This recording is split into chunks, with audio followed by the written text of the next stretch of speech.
Hola, muy buenas tardes, muy buenos días, muy buenas noches, depende a la hora que vean este cuarto para las 4. Me da mucho gusto saludarles el día de hoy porque traemos temazos. ¿Cómo están, chicas? Feliz de poder reencontrarnos, de poder saludarlas, ya de vuelta en México con muchas cosas que ocurren todavía por allá por donde andaba. Un apagón en Europa que afectó a varios países. Rápidamente las autoridades descartaron que se tratara de un ciberataque, pero para esta hora, martes en la tarde-noche, siguen sin saber qué realmente ocurrió. Mucho que decir con respecto a este apagón y lo vulnerables que somos en términos cibernéticos y tecnológicos. De eso hablaremos. Y aunque parezca que han sido 100 años, apenas son 100 días los que lleva Donald Trump en la Casa Blanca, en este regreso, un comeback, como le han llamado en un espléndido artículo en The Atlantic. Y hoy vamos a hablar de estos 100 primeros días de Donald Trump y la sacudida que le ha dado a prácticamente el mundo entero. También vamos a platicar sobre esta polémica ley de telecomunicaciones. Les contaremos en qué vamos y lo que consideramos que puede pasar a raíz de estas nuevas comisiones en donde van a abordar modificaciones a esta polémica ley.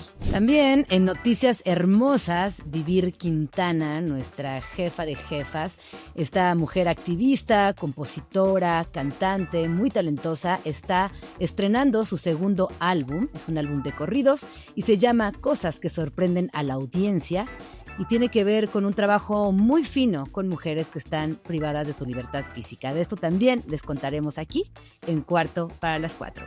Así que si están listos ustedes, listas nosotras.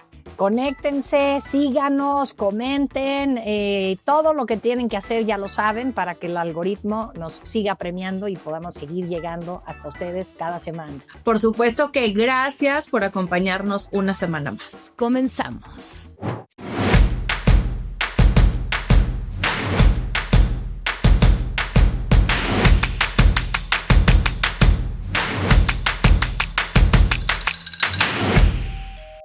Pues arrancamos justamente con este tema del apagón que afectó a varios países europeos. Tremendo esto que pasó, pues sobre todo. Quiero ponerte musiquita, Paola. Me gusta. La musiquita, ¿por qué? Por la... Ya que Yuriria nos puso música la otra vez, déjame hacerle un poquito para adelante. Pues muchos españoles lo tomaron con la misma alegría que tú, querida Ana Paula. Y justamente después de, primero, un sustazo, luego compras de pánico y ya después, pues digamos que una espera para que recuperaran la electricidad. Hubo quienes sí, pusieron música y españoles tenían que ser. En las plazas públicas empezaron cantando un par y terminaron cantando en multitudes y luego celebrando que empezaba a regresar la luz en las distintas pues ciudades españolas, pero no es menor, no es poca cosa lo que ocurrió en España y en otros países, un apagón mediodía del lunes en el que se quedó pues prácticamente la totalidad de ese país, no a oscuras porque era de día, pero sí detenido, afectados los hospitales, afectados los transportes, afectados los sistemas de comunicación, la gente se quedó sin internet. Y bueno, pues además el miedo, ¿no? Que desde luego se dispersó de manera muy veloz porque no se sabía qué estaba pasando. Yo traté de comunicarme, estaba al aire, en vivo, en televisión en ese momento y busqué tener enlaces hasta ahí. Lo logré con una reportera de espectáculos que había ido a cubrir los premios Platino. Pero con las personas, digamos, que viven allá y que sufrían desde lo cotidiano este apagón, pues lo que me decían es que, Paola, tengo poquito de pila y necesito comunicarme con mi hijo y no lo localizo y no sé cómo está. O sea, sí fue una gran consternación la que vivieron españoles, portugueses, algunos franceses, en fin, tocó a otros países también digamos que en menor medida, pero lo tremendo es que, bueno, pues para esta hora es martes en la tarde tiempo de México, siguen sin saber bien a bien qué pasó. Y bueno, pues lo que ha salido a decir Pedro Sánchez es que ya se reunió con toda la gente de la red eléctrica y de Iberdrola, etcétera, y que van a hacer una investigación a fondo y descartaron justamente desde la red eléctrica que se hubiera tratado de un ciberataque, que era lo que desde luego más preocupaba preocupaba o preocupa, descartaron inmediatamente que fuera un ciberataque o que se hubiera tratado de un error humano, pero no dijeron que sí fue. Siguen hoy por hoy sin aclarar bien a bien qué fue lo que generó este apagón. Hablan de un tema de la desconexión vinculada a la energía solar, pero no lo tienen claro. Y bueno, la Comisión Europea va a tener su propia investigación en torno a esto, pero sí nos muestra cuán vulnerables somos, ¿no? O sea, creo que vale la pena abrir la conversación en torno a lo vulnerables que somos en términos de ciberseguridad. En México, por ejemplo, donde hackearon a la presidenta hace poquito, ¿se acuerdan? Y pues sí, o sea, me parece que las guerras hoy se libran de una forma distinta, ¿no? Ahí está la guerra comercial, ya tocaron ese tema aquí, de China, digamos, a través de TikTok, balconeando a las marcas de lujo. Esa es una guerra, digamos, sin cuartel. Pues sí, ya no son cuarteles ni son armas como antes, ahora son otras las vías. ¿Qué tanto puedes lastimar a un país cuando lo dejas sin luz, ¿no? No necesitas salir a dispararle a nadie, sino dejar, por ejemplo, a sus sistemas de emergencia pues frenar sus sistemas de emergencia y su atención hospitalaria. Entonces, creo que sí es un tema relevante. Si bien no estoy sugiriendo que se trató efectivamente de un ciberataque, pues sí, me parece que es interesante abrir la conversación en torno a eso, ¿no? Claro, yo por un lado, o sea, sí, que expuestas estamos las personas, hay mucha vulnerabilidad, pero también en un universo donde la conversación ha girado hacia las inteligencias artificiales, hacia una economía digital, nos damos cuenta que cuando no hay luz, todo lo demás se anula en segundos. Y acto seguido empezamos a ver estos comportamientos que nos recuerdan también cómo funciona el tejido social. Yo veía en Twitter, o sea que al final los teléfonos sí eran el problema.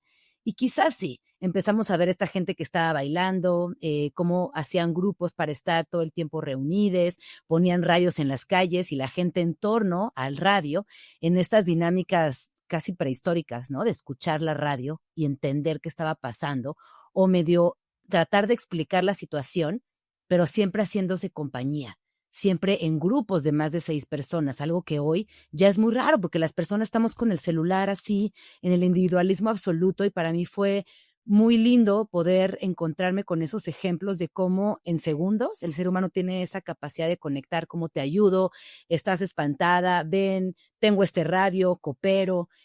Y la otra conversación, la que tú estás planteando de qué pasó realmente, cómo están respondiendo los gobiernos, qué hay detrás de este gran apagón que no nos quieren decir. Será más preocupante que realmente no sepan qué pasó y que no nos quieran contar. Pero yo me quedo con esta parte social, que me pareció que fue un llamado interesante, sobre todo a ver cómo todavía somos estos seres sociales que ante la duda, ante el peligro quizás, tenemos la capacidad de entrelazarnos y enseguida resolver con lo que se tenga a la mano. Creo que fue muy interesante ver ese fenómeno y sí, ¿no? Rarísimo. O sea, yo te decía, inteligencia artificial, sí, todo bien, pero al final es la luz.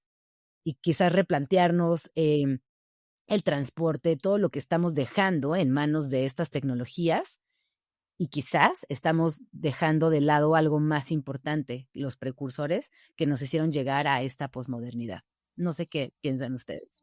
Yo lo primero que pensé es lo que decías, Paola, de los celulares. La gente va a estar histérica de que se les puede acabar la pila al celular.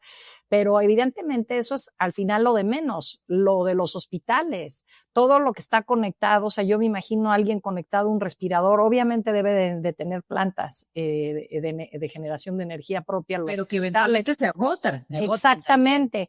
Y pues llama la atención Pedro Sánchez, el presidente de gobierno español, que sale a decir esto nunca más volverá a suceder, pero ¿cómo? Si no sabemos por qué sucedió. Y también tomar en cuenta que entiendo que la Comunidad Europea le llevaba advirtiendo a España que su red eléctrica está desconectada, la red eléctrica de la península ibérica está desconectada al resto de Europa, y que eso los hacía estar vulnerables. Y pues evidentemente lo están, ¿no? Pero pues fue un poco costoso darse cuenta o admitir esta vulnerabilidad, y veo que no se ha dicho mucho sobre ello. Se habla del mantenimiento, ¿no? Yo por ahí leía también hilos en X donde decían hay que darle mantenimiento, hay que ponerle Botox a estas instalaciones que ya tienen sus buenos años, hay que como de verdad entender qué está pasando y cómo podemos llegar a estas nuevas tecnologías. Pero sí, nada tan puntual como esperaríamos, creo yo. ¿Ustedes vieron la serie de Zero Day o no? Sí, justo estaba pensando en eso. Bueno, ya saben que tenemos la sección de recomendaciones. Si no la han visto, véanla. Es una serie, la verdad, muy buena de 8 capítulos. La verdad sí está muy buena, me gustó. Pero justo todo el trama de la serie es eso, que de pronto en Estados Unidos se quedan sin luz de manera momentánea. Yo nada más en cuanto sucedió esto en España dije, afortunadamente no hubieron accidentes, porque dependemos en una escala gigantesca de la energía, de la luz. Y por otro lado, a mí la verdad es que sí me preocupó muchísimo porque conozco el sistema eléctrico en México, la red de transmisión, la generación. Ahorita, como decía Gina, que justo ya se había advertido en España que hacía falta mantenimiento, el tema es que en México no tenemos suficiente presupuesto para invertir en esto. Y eso a mí en lo personal, como siempre lo extrapolo a algo nuestro, porque sí genuinamente me genera mucha preocupación. Aunado a un tema de sí un posible ciberataque, que a ver, ningún mandatario va a decir abiertamente qué creen, nos atacaron, ¿verdad? Es como darle muchísima debilidad al Estado y también como mandatario no lo puedes hacer. Que justo me lleva a otro tema, que sí es la necesidad de invertir en protección y seguridad de datos personales y también frente a los ciberataques que son una realidad, pero que, insisto, en México no tenemos suficiente presupuesto. O más bien el presupuesto que tenemos no lo estamos destinando adecuadamente a las áreas y a los ámbitos que realmente requieren, en ciertos casos, modernización, en otros casos, inversión y también en otros casos, innovación. Porque en México no tenemos esta conversación respecto a tener baterías, como ya lo están haciendo muchas empresas, cuando empezó todo lo del nearshoring, por ejemplo, en Baja California o en Quintana Roo, en donde ya la CFE les dice, ¿qué crees, empresa? Qué padre que vas a venir, pero no te vas a dar abasto porque yo ya no tengo cómo te conectes a la red. Lo cual ha hecho que estas empresas inviertan en fuentes alternativas de generación de energía, llámense paneles solares, pero también almacenar energía mediante baterías, que tienes que comprar unos campos gigantescos e invertir. Pero esa conversación, que para mí es súper trascendental, es la que falta en este país. Al rato vamos a platicar de las conversaciones que tenemos, tal como la censura, en donde dices, es que no entiendo cómo estamos teniendo cosas tan trascendentales e importantes y la discusión pública, como lo platicamos también en el episodio pasado, sigue siendo, si no es el Botox, es innovar en legislación para censurar a los medios de comunicación. El chiste se cuenta solo. Qué brillantes son. Me parece que toman aristas muy interesantes justamente de este apagón. Celebro tanta luz entre ustedes, compañeras, digamos, no, de verdad, para iluminar un tema que tiene, pues sí, esta arista social y humana que destacaba Gina, esta otra, pues sí, digamos, de política operativa y técnica que destacaban tanto Ana Paula como la Chávez.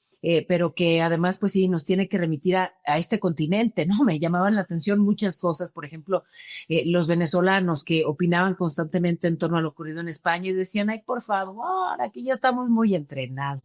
Tenemos apagones un día sí y otro también, pero más allá de cuánto lo puedan padecer los venezolanos, entre otras muchas cosas dolorosas que padecen, pues sí, el impacto a la industria en todos los niveles, ¿no? O sea, cuando no puedes tener cámaras de refrigeración, cuando no puedes, imagínate el impacto. O sea, yo siento que España, al mismo tiempo que decía esto de que la península ibérica está desconectada, pues tiene grandes empresas de generación de energía. No quiero decir nombres porque no quiero como balconear y que parezca que es en contra de ellas, pero lo que pienso es que yo veía que no me digas que te preocupa decir Iberdrola y Caja, como si no tuvieras suficiente ni que yo fuera AMLO en este país. Exacto.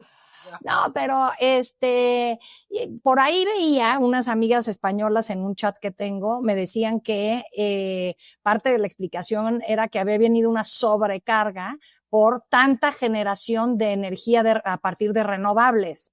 No me suena bien, pero pues es lo que dicen que decían algunas de las autoridades, ¿no? Una sobrecarga y entonces fundió los focos. Oye, pero además también eso, o sea, ya todo el mundo tiene una versión distinta de lo que realmente ocurrió, porque no hay una versión clara, no hay una explicación, digamos, clara, contundente y verificada sobre lo que pasó, no al menos hasta esta hora del martes. Y bueno, pues sí, se han difundido toda una serie de noticias falsas, que ese también es un tema muy relevante que habrá que tocar en Pero su bueno, momento, creo que ¿no? sí nos queda claro que hay que renovar infraestructura. Es curioso que además suceda en un país como España, en Portugal, donde no tendemos a escuchar este tipo de noticias, pero justamente nos deja clarísimo que hay una crisis de infraestructuras en España, en México, en muchos países, y quizás también entonces revisar cómo hemos ido avanzando tanto en ciertas tecnologías, cómo desde la ciencia también se han hecho experimentos y, por ejemplo, las vacunas. Hemos avanzado mucho en muchas cosas, pero por ahí hemos dejado cabos sueltos y estas infraestructuras es un clarísimo cabo suelto. Entonces, es como bien humano, ¿no? Como que de pronto, sí, cosas así dicen, pues que sí, o sea, al final seguimos siendo esta especie que comete errores, que no es lo suficientemente perfeccionista, que no abarca todas las aristas de lo contemporáneo, de la civilización y que no avanza todo al mismo tiempo. Me parece que por ahí también ese es un momento que nos mantiene humildes como humanidad, cuando ya nos sentimos que somos lo máximo y que cálmate, o sea, hay muchas cosas que revisar. Y me gusta también vernos desde ahí como humanidad. Y algo por último que a mí me parece bien interesante lo que decía Ana Paula, es que eventualmente también todo este tema va a tener muchas agendas cruzadas entre sí. Y muy probablemente van a tener que salir con una versión totalmente maquillada, porque si en dado caso lo que dicen las amigas españolas es cierto, tú imagínate toda la industria que le ha apostado en todos los sentidos a una nueva forma de generar y consumir energía. Bueno, hablando primero de el Elon Musk, que tiene las baterías de Tesla y que literalmente tiene muchísimas ciudades con unos campos gigantescos con sus gigantes baterías y que es una nueva apuesta que tienen muchos países en desarrollo y en vías de desarrollo. Entonces sí va a ser súper interesante como entender qué fue lo que pasó, porque trae consigo muchas respuestas y también pues posibles indicadores para prevenir. Que Trump ya también va a decir, ¿dijo algo Trump sobre esto? ¿Tuvo alguna teoría? Yo no he Siento que no ha dicho escuchado. nada. No, Siento Yo no que, he notado nada. Yo siento tampoco. que está presumiendo sus 100 días. está en No, otra. pero justo lo que pensaba es, dices, los venezolanos están acostumbrados a este tipo de apagones, pero estamos viendo en los países desarrollados cosas que antes se veía en países en vías de desarrollo, si lo queremos decir correctamente, bananeros, que luego eso ofende, pero el tema de pues un apagón para Portugal, para España, y pues el riesgo a la democracia en un país como Estados Unidos, ¿no? O sea, pensando en una transición a nuestro otro tema que es los 100 días de Donald Trump, que decía yo que parecen como 100 años.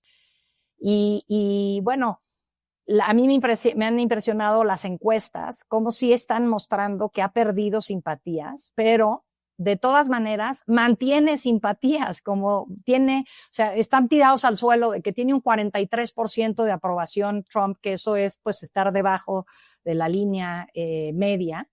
Es el presidente que menor aprobación tiene en estos primeros 100 días de la historia de Estados Unidos desde que se inventó esto de hacer un corte de caja a los 100 días, que es algo que sacó Franklin Delano Roosevelt, porque dijo voy a llevar a cabo 15 acciones en mis 100 primeros días como parte del nuevo deal, del New Deal, y pues de ahí ya existe esta métrica para medir a los presidentes en Estados Unidos a partir de sus 100 días.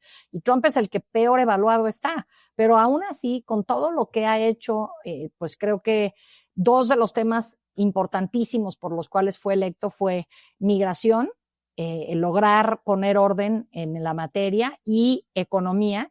No lo está haciendo muy bien, que digamos. porque, bueno, economía ya sabemos, los aranceles, las tarifas, cómo están subiendo los precios, esto va a tener efectos inflacionarios sin duda. El hecho de que una economía que estaba robusta y sana ahora se esté hablando de que pueda entrar en recesión por simples acciones hechas por un hombre y sus psicofantes, pues sí me parece de llamar la atención, ¿no? Y en materia de migración está el desorden en todas estas deportaciones, en donde suben a un avión a 200 latinos, pensando que da igual si son salvadoreños, venezolanos, hondureños, de donde sean, y los mandan a una mega prisión a El Salvador. Pues ha sido un desorden, ha deportado ya llevan 3 americanos con todas las de la ley que han sido deportados. Uno de ellos se ha hecho muy llamativo, el caso de García Ábrego o Ábrego García. Siempre pienso en este personaje de México, pero bueno, así se apellida este hombre de Honduras, que lo mandaron a esta prisión en El Salvador porque pensaron que sus tatuajes lo ligaban a una pandilla, y pues eso, y resulta que no tiene ningún antecedente criminal, ¿no? Entonces ha sido un desorden todo como lo ha aplicado, y quizás los estadounidenses bien querían que se hicieran cosas en materia de migración, en materia económica, pero pues no así, ¿no? No sé cómo lo ven ustedes. La verdad, sí, me parece que, bueno, el que tenga únicamente el 43% de aprobación nos dice muchísimo sobre cuánta popularidad ha perdido en tan poco tiempo. O sea, sí es un récord, ¿no? Y que sin embargo mantenga esa cantidad, como señalas. Bueno, pues es que supongo, por un lado están desde luego los votantes duros, están también los desinformados, los que no entienden nada, pero además también los que, y entonces, ¿para dónde se van? ¿No? O sea, digamos que tampoco hay una contraparte al interior de la Unión Americana. O sea, digamos, qué opción potente, inspiradora les das. O sea, el recuerdo más reciente de la otra opción es Joe Biden. No, o sea, que moviliza en términos de, pues sí, ya no digas de intención de voto, ¿no? Sino de emoción y de conexión. Entonces creo que más bien es porque no hay muchas opciones. Pero lo que yo me pregunto es si en tan pocos días, más allá de cómo lo evalúen los estadounidenses, si en tan pocos días ha cometido este nivel de errores y ha dado señales tan preocupantes en términos económicos y en términos estratégicos, ¿qué va a pasar con los Estados Unidos? O sea, yo creo que yo vislumbro, ¿no? Es difícil hacer pronósticos en el mundo actual que está como tan lleno de sorpresas, pero yo creo que el gran ganador se llama China. O sea, el que, digamos, Estados Unidos esté haciendo estas apuestas tan extrañas, que digamos, use la incertidumbre como estrategia de negociación, pues al final es una estrategia, vamos a ver si les funciona, pero me parece que a largo plazo el gran ganador de todo esto, o sea, de esta intención de Estados Unidos de, pues sí, de cerrarse un poco, de aislarse, este proteccionismo anticuado y anacrónico, lo que hace es que fortalece todavía más a China, porque el dinero va al lugar en el que es bienvenido. El dinero va a donde hay incentivos fiscales, en donde es bien tratado, en donde hay certeza jurídica, ¿no? Digamos que, bueno, pues todo eso se empieza a perder en los Estados Unidos ante esta falta justamente de certeza por las extrañísimas decisiones de Donald Trump. Y pues sí, en Asia supongo que lo celebran. Y Rusia. Uh-huh. Geopolíticamente por sí. distintas razones, exacto. Sí, unos económicamente, otros geopolíticamente, pero los ganones son, me parece, los rivales de Estados Unidos. Y creo que también aquí se ha comentado, tú lo has dicho, Ana P., varias veces, y creo que también tú, Chávez, la forma en la que este señor Trump se maneja por la vida. Yo creo que él en algún momento pensaba que todavía podía llegar con estos modos autoritarios, con esta falta de respeto, con esta poca sensibilidad bastante ilógica por los tiempos que corren. Y sí creo que desde los medios de comunicación, las personas que viven en Estados Unidos, el mundo entero, ya no está dispuesto a soportar este tipo de políticas, como tú bien decías, Paola, anacrónicas. Yo diría que más que anacrónicas son prehistóricas. Es como, no señor, el mundo cambió, los mecanismos de comunicación son otros, los derechos humanos, lo crea o no, están avanzando. Y entonces también esa postura tan imperativa ya no tiene el mismo efecto. Y eso es interesante observarlo porque es una realidad. De repente él es muy agresivo en sus propuestas económicas y a los 3 días se da cuenta que no reaccionó el mundo como quería y entonces se retracta. Y eso lo hace a él ver también como una persona errática.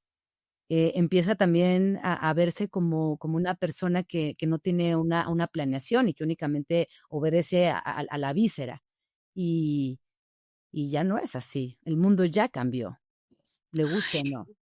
Pero ya no sé, yo la verdad y tengo mis dudas. Es que a mí me parece que, o sea, en cuestión de 100 días, a mí algo que me ha impresionado es el desmantelamiento institucional de Estados Unidos, que aparte nos vendieron durante años que era un referente democrático, siempre se nos vendió esta idea de que las instituciones eran lo suficientemente sólidas y fuertes para resistir embates de líderes autoritarios y populistas como Trump. Y nos damos cuenta que no. Y nos damos cuenta que en 100 días, perdón, ojalá fueran 100 años, en 100 días se desmantela todo con una rapidez realmente inaudita. Aquí estuvimos platicando cuando recién tomó posesión Trump y me supongo que, a ver, todas sabíamos que venía un cambio, pero no nos imaginábamos la magnitud del cambio. Y a mí lo que sí me llama mucho la atención es considerar que no es solo Trump.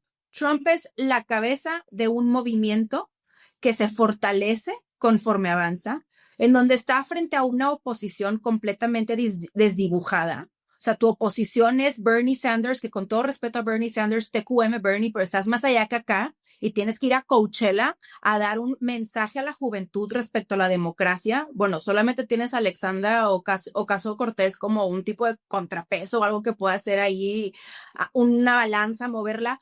Pero de ahí en más no hay nada. Y creo que sí estamos en estos 100 días frente al resurgimiento del fascismo, que al parecer nunca se fue, simplemente se silenció porque era políticamente incorrecto, pero que está ahorita realmente, digámoslo en términos muy Spanglish, booming. No y lo justo, sé, a ver, no lo sé, ¿eh? ve la Unión Europea. La Unión Europea es algo Eso iba. impresionante. Sí. En Estados Unidos hay movimientos y que tú dijeras, oye, nada más se van a restringir a cierta generación. Las tendencias que marcan las nuevas generaciones son cada vez más de derecha, de ultraderecha. Entonces sí creo que estamos frente a un cambio que aún no dimensionamos en todos los sentidos. Yo en lo personal encuentro un tipo de esperanza, por así decirlo, en el caso de Elon Musk. Porque, a ver, 100 días, el Elon llegó, ya sabes, entre que su saludo, que si nazi, que si romano, que si vete tú a saber y no me importa. Pero Elon hace 100 días estaba muy campante y feliz de la vida. Y ahorita, corte A, el hombre tuvo que decir, ¿saben qué? Ya no me voy a involucrar tanto porque sí hay consecuencias. ¿En dónde? En mi empresa. Y esa consecuencia, cuando hay pues digamos que una falta de crecimiento, al contrario, una contracción en tus acciones tan significativa como la de Tesla, que lleva ya más del 50% si lo comparas con el año pasado, y que eso haga que Elon Musk diga, mejor ya me voy un poco para atrás. Sí te habla de que hay un sector, principalmente el sector al que le habla Elon Musk, que sí está tomando alguna u otro tipo de represalia. Eso me tranquiliza, pero de ahí en más creo que estamos en el principio de algo que va a seguir, o sea, no creo que vaya a Hay una entrevista que publica el Atlantic, ahorita que es su entrevista de portada, la hacen 2 periodistas, a los que aplican para entrevistar a Trump y primero les dicen que sí, luego les dicen que no, y estos, conociendo un poco la psique de Trump, consiguen el teléfono del presidente de entrada, le marcan por teléfono, el presidente contesta un número desconocido. ¿Quién habla? Así dice. O sea, los reporteros cuentan esto en su entrevista y total, lo empiezan a alabar y es que queremos hacer un artículo sobre la presidencia more consequential, no sé cómo traducir consequential, de mayor trascendencia. Mayor impacto. Total que le avientan un choro al estilo que le gusta a Trump y lo convencen y dice va. y entonces se sientan con él a la entrevista. Y una de las preguntas que le hacen es, ¿cómo es distinta tu primera presidencia de esta segunda presidencia? Y dice, mi primera presidencia, yo tenía que estar a la defensiva tratando de sobrevivir. Ahora mando sobre el país, soy el que manda sobre el país y el que manda en el mundo. O sea, yo no sé si eso sea cierto o no, pero lo que quiero decir es que eso siente Trump. Y creo que muchos de los habilitadores que tiene gente que sabe que lo que está haciendo está mal, pero les da terror contradecir a Trump y hacerlo enojar en contra de ellos. Y entonces yo también no veo esa parte en donde hay respeto a los derechos humanos y esta parte que comentas, Gina, porque veo, o sea, lo contrario, que estamos en un retroceso en toda esta otra parte, pues gracias a este Trump que se siente invencible. Pues un retroceso y no, o sea, honestamente no me extraña que al interior de su equipo nadie se atreva a contradecirlo. No, a ver, ¿qué hubo? Tienen un mínimo. Sí, ¿Quién? si tienes un mínimo de conciencia de para quién trabajas, entiendes que es un sociópata, que si lo contradices es lo mismo a irte de ahí, es sinónimo a renunciar, ¿no? Entonces, pues tienen un poco que seguir el guión de, pues sí, de este señor. Pero una cosa son sus empleados y sus subalternos y otra cosa son el resto de los estadounidenses, ¿no? Que evidentemente habrá, digamos, sí, los muy, pues sí, los que son afines a esa política que empodera a los misóginos y que empodera a quienes, en fin, a todo lo que él representa, pero quienes tienen pues sí, una visión de respeto a los derechos humanos, quienes son sensatos, pues, o sea, quienes tienen sentido común para abrir todavía más la baraja, pues ellos sí pueden observar y ellos sí pueden decir no gracias, ellos se pueden dejar de estar entre quienes le dan su aprobación, ellos sí pueden elegir, por ejemplo, pues no más Tesla o no más nada que se asocie a eso, ¿no? Sus subalternos, no. Lamentablemente, yo creo que aquí todas hemos tenido alguna vez un jefe sociópata y sabemos que... Pero ¿sabes algo que pienso y lo voy a ligar con nuestro país? O sea, también al final del día, cuando tú te das cuenta que en esta verticalidad, para tú ascender en el poder, es tan fácil como simplemente no cuestionar y obedecer. Muchos lo siguen. O sea, nos pasó aquí en el país donde de pronto ya tenemos un partido dominante, porque sí lo es, y tú te das cuenta cómo realmente quienes forman parte del partido, si cuestionan, así les va. Entonces ya saben que es como, bueno, sigue la regla y es la manera más fácil de eventualmente, si tú quieres ostentar un cargo público, un cargo de poder, es como lo vas a obtener, no cuestionando y no retando. Es que yo cuando me refería a que el mundo está cambiando, lo quería ligar con lo que tú habías dicho, Paula. Yo sí creo que económicamente el mundo ha cambiado. Entonces, que este discurso tan imperativo, hoy ya no se lo va a bancar ni China y posiblemente otros mercados. Entonces sí creo que ahí podría haber una fisura que nos puede devolver la esperanza, porque la economía no depende únicamente de este señor, ya no depende únicamente de ese país. Entonces por ahí quizás podríamos encontrar esa esperanza. Y se los pregunto, ni sé. O sea, lo que dicen es que Estados Unidos lo podemos ver como si fuera un tigre. Es el tigre más fuerte y todos los demás países somos unos perritos. Si cada perro quiere ponerse contra el tigre, pues no le vamos a ganar. Pero si están todos, o sea, de pronto nos hemos dado cuenta que si todo el mundo rodea al tigre, pues sí somos más fuertes.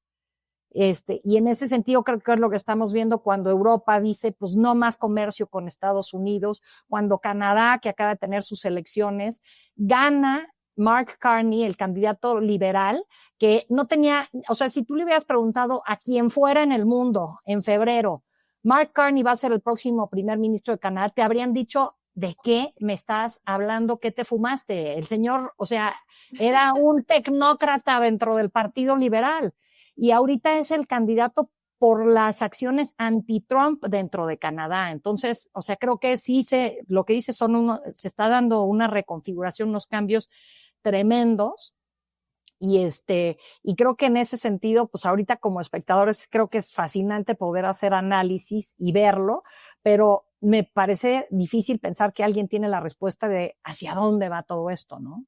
Lo que sí es que creo que toca enfatizar algo. O sea, evidentemente Estados Unidos hoy tiene enormes contrapesos. O sea, ya no es el tigre contra los perritos. Hay otros leones y pumas y jaguares. O sea, que en Asia hay gigantes con pesos muy relevantes.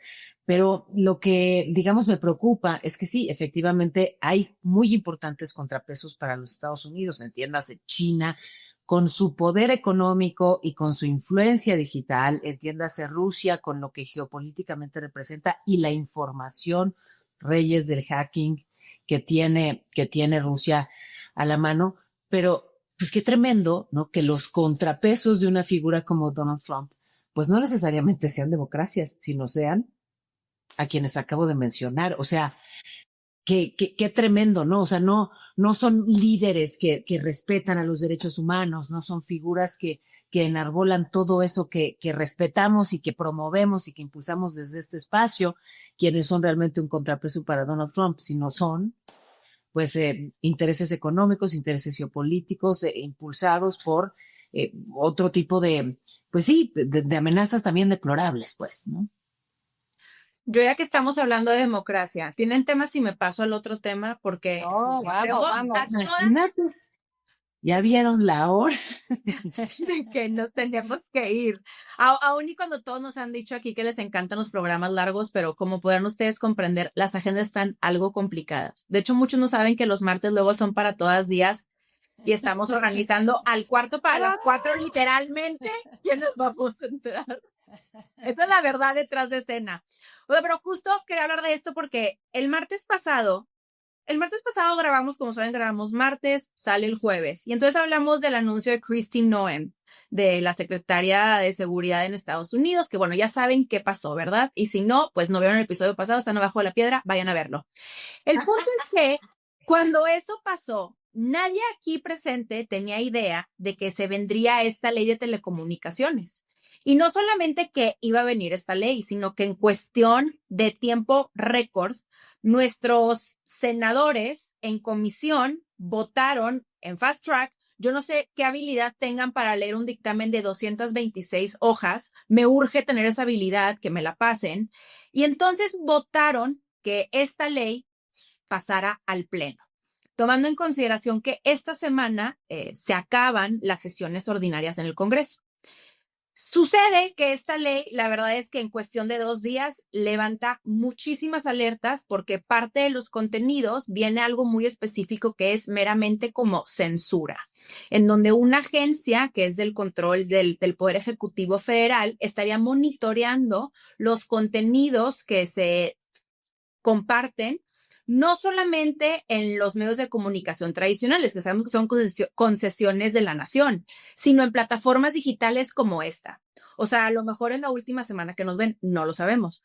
Pero esto levanta muchísimas alertas y lejos de que suban el tema al pleno, lo que hacen, y es lo que les queremos platicar para posteriormente discutir con ustedes todo el tema de la ley, sin entrar en abogañol porque se van a ir, lo sabemos, pero es que ya el día de hoy sabemos que habrán 5 conversatorios organizados por el Senado, justo para analizar y dicen modificar, ojalá, digo ojalá porque ya hemos tenido esas experiencias previas, está ahí el tema de la elección judicial, que hoy no nos queremos deprimir más porque la elección judicial pues no sabemos ni cómo vaya, yo creo que nadie le entiende, ni los que van a contender saben cómo funcionan las boletas, es otro tema, pero justo estos conversatorios, la verdad es que nos han demostrado que no se modifica mucho, que es parte de las angustias que tienen pues muchos actualmente, y platicarles que serán 5 conversatorios que comienzan a partir del próximo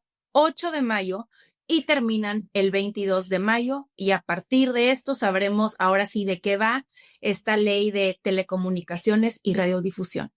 ¿Ustedes qué opinan? ¿Censura o no? ¿Cómo han visto todo este tema? Yo tengo entendido que ya tenían esta ley lista, prácticamente redactada, y simplemente o sea, a la presidenta le enojó mucho ese spot de Kristi Noem, en donde básicamente le decía a los que quisieran llegar a Estados Unidos, pero pues se pautó aquí en México, entonces uno entiende que es un mensaje a los mexicanos, que si estás sin documentos en Estados Unidos o si estás planeando irte sin documentos a Estados Unidos, que ni lo intentes. Pero pues o sea, te pone ahí estas imágenes de los policías y el muro y ya sabes, la fuerza. Y a la presidenta le enojó mucho, pues yo me imagino porque uno se acababa de reunir con Kristi Noem por hora y media y supongo que la señora no le dijo que iba a sacar este spot porque En el partido de fútbol más importante del fin de semana, que además también eso le súper enojó, ¿no? Como en sí, prime time. sí, no, pero mis hijos me dijeron que ellos a cada vez que abrían YouTube les salía, o sea, cuando les platiqué un poquito me dijeron, sí, ya lo vimos, me salió 15 veces en YouTube. Clarísimo. Ya tenía tiempo rolando ese spot, pero fue hasta ese momento del partido que dijo, no, espérate. Pero imagínate, hasta ese momento se dieron cuenta de que yo estaba por ahí. O sea, fue una sorpresa para ella y eso no le gustó.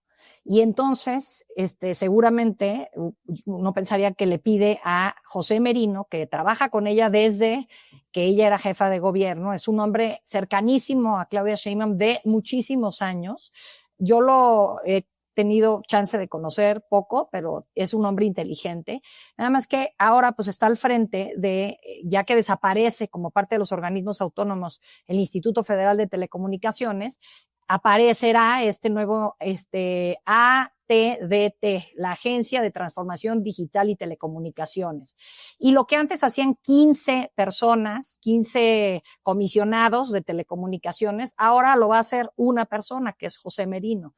Entonces, pues, hablando de concentración de poder, o sea, yo creo que por más capaz que uno sea, de pronto está sumándose muchísimas atribuciones.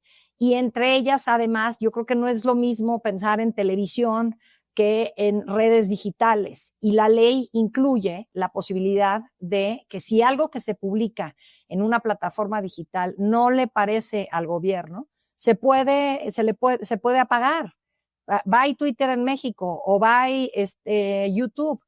O va Cuarto para las 4. Pues Cuarto para las 4 iría junto y pegado con YouTube, ¿no? Pero, o sea, pues, si eso no es censura, que alguien me explique entonces qué es censura, ¿no? Con esto también empezamos a ver las consecuencias de la desaparición de los órganos autónomos, ¿no? O sea, ya no hay Instituto Federal de Telecomunicaciones y pues el planteamiento es que todo se haga centralmente y que sea justamente el gobierno el que supervise y se convierta en censor.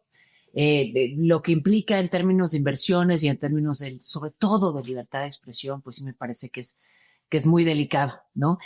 Pero que además lo que también me angustia a un grado tal que me genera taquicardia es que esta sea la discusión cuando por otro lado estamos viendo que pues ya hoy la comunicación se maneja desde otro lugar, ¿no? O sea, ya hoy no es difundir o no cierta información, sino,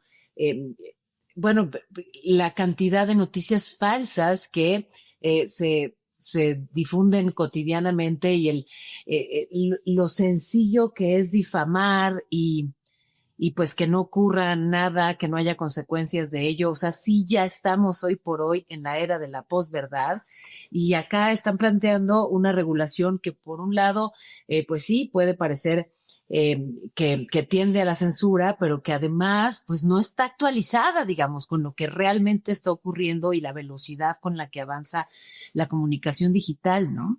Es vieja. Que es un poco volviendo a la reflexión del inicio. El apagón nos dejó ver las costuras que hay detrás, ¿no? Ese surcido oculto. Es lo mismo, no estamos llegando a la velocidad de las transformaciones de la posverdad, de la posmodernidad, de cómo nos estamos encontrando como sociedades actuales.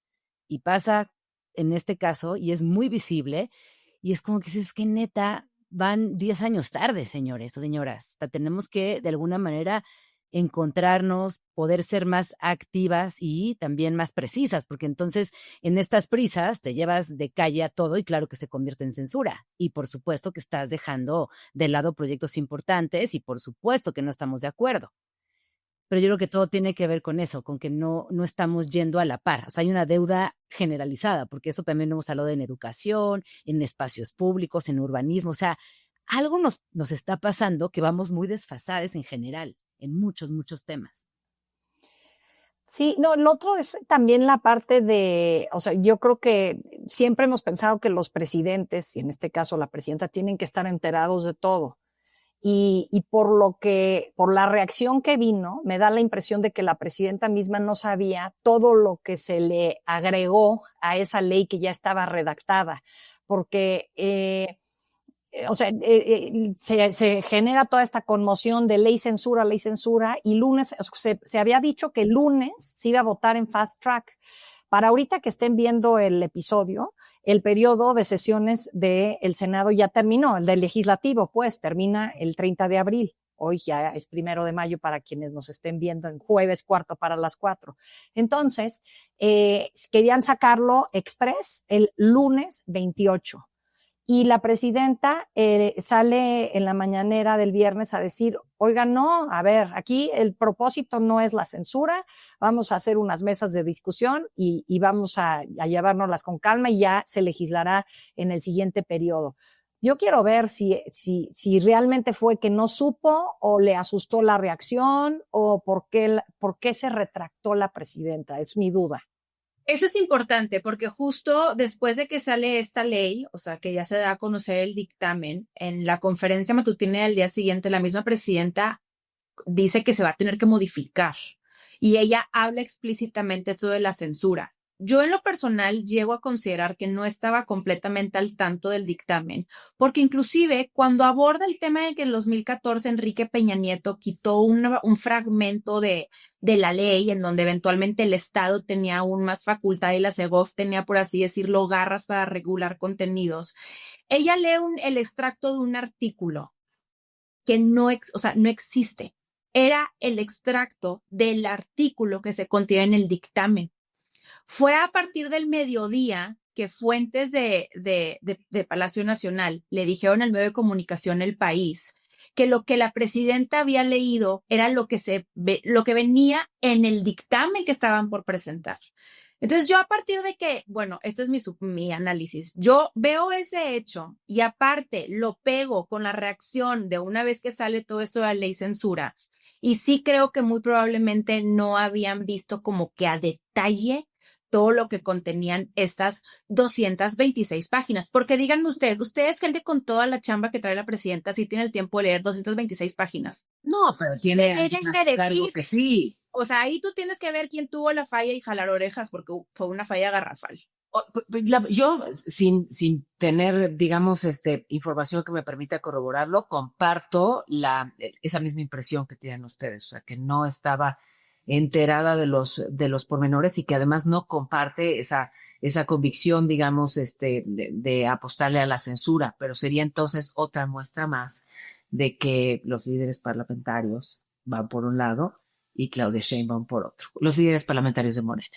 Y ahí viene mucho para mí al caso el texto de Viri Ríos que publica el lunes 28 de abril en el Milenio, en donde ella menciona que en efecto sí hay cuadros al interior de Morena que sí están de acuerdo con el dictamen tal cual y como lo presentaron y que justo sería un error que lo aprueben sin modificarse. Entonces lo que dices, Paola, es súper cierto porque claro que al interior hay intereses y hay quienes sí van de acuerdo con el dictamen tal cual como está y hay quienes no. Y ya veremos qué pasa con estos conversatorios que justo los anunciaron el día de hoy que grabamos, que es martes 29 de abril. Chicas, se nos está acabando el tiempo. Ya creo que no nos va a dar tiempo de hablar de Vivir, pero les propongo que se lleven de tarea escuchar el nuevo disco de Vivir Quintana. Cosas que sorprenden a la audiencia. Es un libro de corridos donde Vivir Quintana durante 10 años trabajó con mujeres privadas de su libertad física. De hecho, yo conocí a Vivir hace unos 5 o 6 años en un penal, gracias a Saskia, porque fuimos a dar un taller y demás. Y ella venía con esta idea de recuperar ciertas historias donde la injusticia estuviera al centro de la conversación. Y en estos 10 años investigó un montón, conoció mucha gente.